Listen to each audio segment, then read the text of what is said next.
Innocuous as this may seem on the surface, let's now consider some of the unspoken negative retroactions of this system, namely the profit mechanism and its relationship to establishment preservation.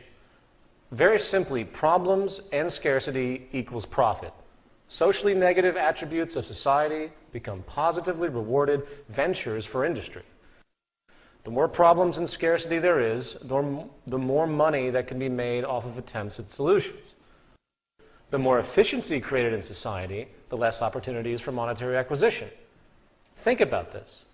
In other words, and this might sound rather pessimistic and abrupt, but there is very little intrinsic reward and hence motivation to solve any currently profitable problem in existence.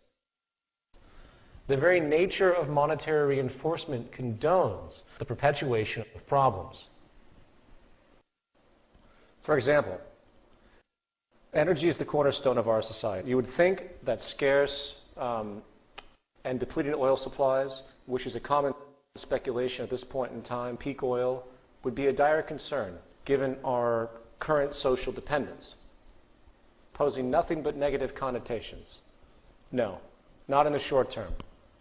There is nothing the oil companies want more than consistent scarcity. The 2007-2008 speculative bubble in oil, which shut down schools, school buses, and caused immense hardship for the lower classes for both home heating and transportation, is a classic example. If oil companies know that they can make more money by having their items scarce, the propensity to deliberately limit production and disregard social concern or simply be dishonest outright about available resources is very high. The same goes, unfortunately, for every other socially dire problem, such as environmental pollution. The more polluted our water tables and taps become, the more industry can compensate by offering profitable solutions. This creates a perverse reinforcement of indifference to environmental concern by industry. For the more damage there is, the more money that can be made. It is simply how the game is set up, and the psychological ramifications are sick and profound. Let's consider the medical industry, which should be one of the most altruistic and progressive institutions we have, as our quality of life often depends on it. However, we need to realize the simple reality that the medical establishment, with its millions of employees, thrives off of the sickness of the population. The more problems solved in the realm of disease, the less money that can be generated. For example, the cancer industry. This is a massive, multi-billion-dollar a year industry, a trillion-dollar industry, with a very large number of people in employment.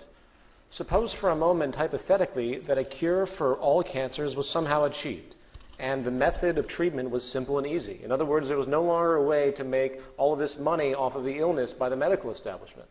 Do you realize what would happen to the economy, to the medical institutions, if that particular problem was actually given a viable solution? And when you realize that, do you really think that the intent is to cure this illness?